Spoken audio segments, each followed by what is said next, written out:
So what were you going to say about the Bible of psychiatry? Oh, we should look it up. It's called the DSM. You look it up. This is where these it's the Bible for big pharma, for psychiatric drugs. The DSM. So what was the drug that they gave you? Because like when I was Skyping with you, man, I was I love you. I was worried about you, and whatever drug they had you on was like fucking. You were miserable. Well, I was. And you were telling me I want to end my fucking life. Yeah, so, what drug was that? Well, then what did I do? And you said I got to get off this shit. Yeah. Well, here's what I don't understand. As I said, I don't trust the mainstream, and I near the airport, by the way, listener. I did so much research into this stuff, even when I was because I had like adrenal. So I had digestive problems, as I said. I had adrenal fatigue. That's going to exasperate your adrenal glands, which are, helping your hormones operate. So you're running on adrenaline, not nutrients or energy. Your cortisol shooting into your nervous system. You're in constant fight or flight mode. So your brain just basically blows out. Just can't handle it anymore. So it physically and psychologically just breaks down, right? You're a mess. It's depression. And like... So I go down to this doctor, and then what did he stick me on first? See, and it's all just a stab in the dark with these people. Well, you can't sleep, you got insomnia. Of course you can't, because you've got cortisol running through your body and adrenaline running through your body, and your nervous system's, constantly wired. So we'll give you Seroquel, which is an antipsychotic, because they don't want to use sleeping pills anymore, which I wouldn't want to take either, and never have. And then, and around the world they're doing this. They give you Seroquel, which is an antipsychotic to sleep. I was on 25 milligrams, which is a low dose. They'll give you that for sleeping. But some people, they give it for schizophrenia if you're on 400 milligrams. So they're handing out the same drug for people with sleeping problems as with people with schizophrenia. Wow. Now, of course, they'd go, yeah, but the dosages are different. And that's how, it works like this. But then they had me on this other thing called metazapine. And then it's just like, oh, here, take 15 milligrams of that. Well, nothing's happening. Here, take 30 milligrams. Well, nothing's happening. Here, take 45 milligrams. They just up it. So then I was on that and Valdoxin. I was on like two antidepressants and an antipsychotic, which I just went, I don't want to be on these things. And that's why I'm so freaked out what they're doing in the world today, because I read these horror stories. I looked up so much, did so much research on it. They're handing these things out like candy. Countries like Australia, the US. Yeah. And, like you said, kids are starting out on Ritalin. Yeah. I remember I tried to quit smoking probably like 5-10 years ago, and I took Wellibutrin. My fucking brain felt like it was in formaldehyde. I didn't like the experience at all. I didn't feel like I was thinking my own thoughts. And then I've talked to other people who said, "Oh, well, I'm on Wellibutrin right now, and I really like it." So I mean, maybe it has different reactions. Here's the thing. You can look up. Of course there is, but here's why I don't get that they're running around boasting they can. I don't know if do they say they can cure, or do they say that they can stabilize? Because some people have conditions all their life they can't cure, but they can manage. So of course, you look up anything. You can look up 1 million different sites on the internet, and there's whole forums of people who have, who are totally anti-meds because they got stuck on them by doctors and stuff, and then had to come off them. It took them 8 years of their life to get off these cocktails of drugs, you know what I mean? And they'll just tell you, when you need to know, they're not addictive per se, but when you come off them, because they're rearranging your brain chemistry, even though they don't really understand how the brain operates, which they'll tell you, but they're giving you drugs which apparently, are going to alter your brain chemistry. So obviously, when you're coming off them, they go, you just halve it for 2 weeks and then quarter it for 2 weeks, and then you just kind of stop it and you'll be off. Well, I gave that a go and went into complete psychotic meltdown, where I somehow got on a plane and flew to my friend's house in Thailand and went to a rehab there to try and stay off. I thought, I've got to be in a safe place. I'm not going to a psych ward. Welcome to that little prison. Forget about it. Well, it seems like once you go in there, it's no coming out. Or there's a big fucking rubber stamp on all your government forms. Oh, yeah. Wacko!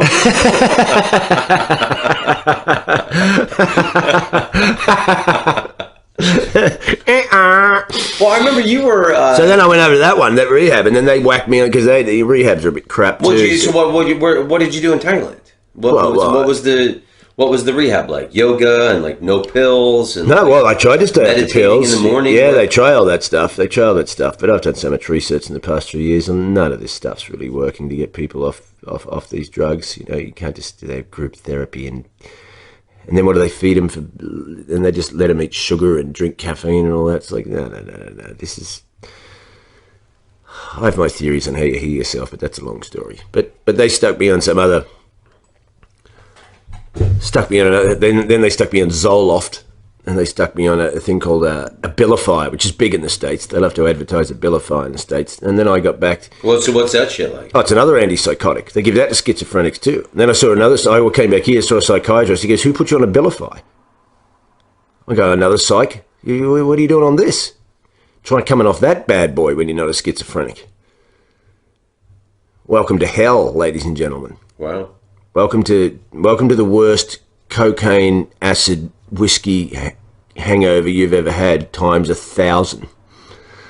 So who are these quacks prescribing you this? Well, some of them are good doctors and that. And I don't sit there and go, "Oh, they're all quacks. They're all evil. They're all in on the big conspiracy." They do what they've been trained to do, and some of them would think they're doing the right thing.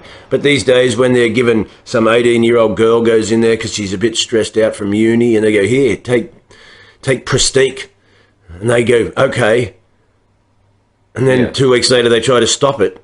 Yeah, because Prestique will fly them to the Caribbean to golf for a week. Yeah, well, they do get little kickbacks and stuff, don't they? So, and now you've got some poor 18-year-old girl who realises she can't get off Prestique by just not taking it, and spends the next 24 months of her life trying to wean herself off this.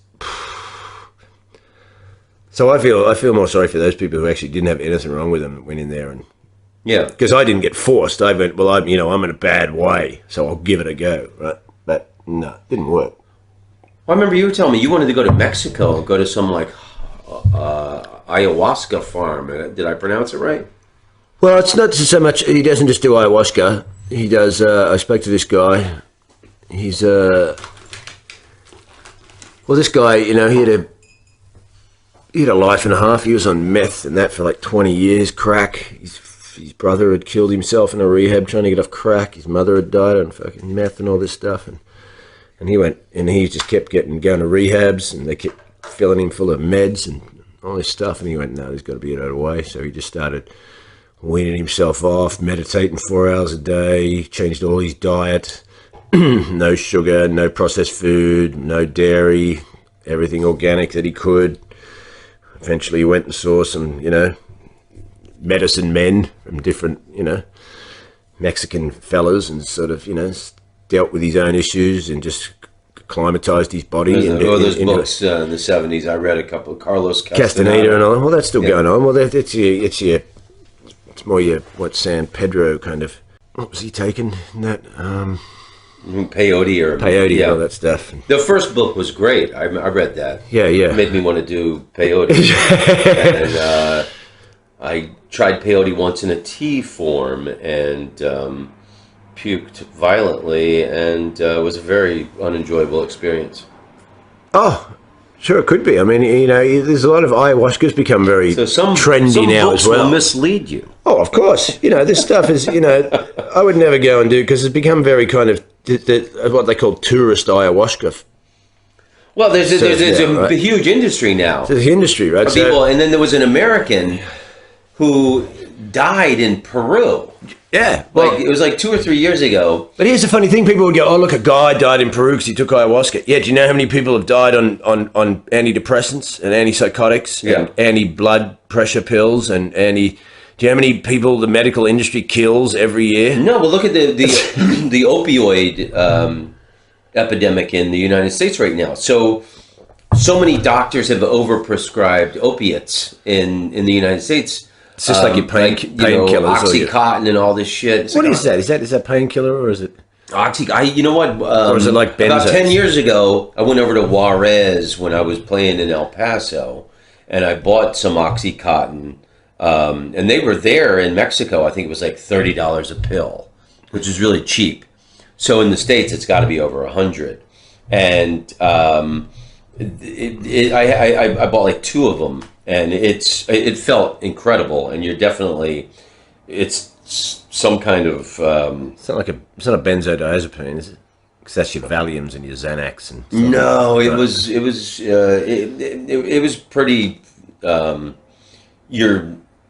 You're zonked, but you're feeling euphoric. Yeah, right. And I could see people getting addicted to it. So now all these Americans, apparently there's more heroin than ever on American streets, and suburban white people are doing heroin because they can't afford to get the pills. That's exactly, man. So it's cheaper to buy street heroin than to get the pills. Well, I can't believe that's the thing. I read a lot of stuff on the internet from people who have got posts and stuff about antidepressants and all this kind of stuff.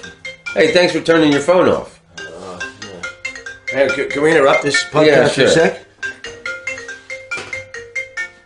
One more time, if you want to give and support us or donate, Patreon, patreon.com, patreon.com/Tom Rhodes Radio Smart Camp.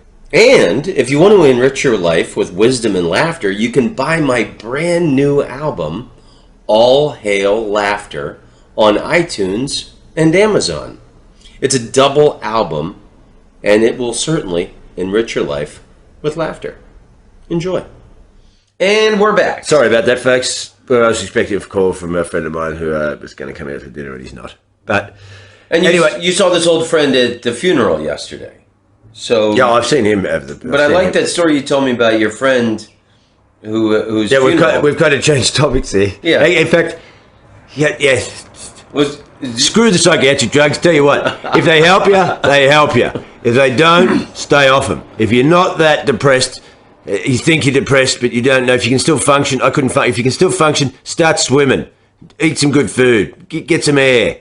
Meditate. Don't go near these drugs if you don't have to. They're evil and they're shit, and I wouldn't take them. Plus, I think to myself, because I'm a conspiracy theorist, there's 40 million people in the United States on these prescription drugs, which I can't believe the price you Americans charge these people for these drugs. They're over the absolute top. Well, there's people who have insurance. The insurance can pay for it. Oh, right, but still. And the poor people are left to buy drugs under and over. Yeah, it's over the top. But I'm thinking, if they want to, you have an economic collapse or some kind of zombie apocalypse, and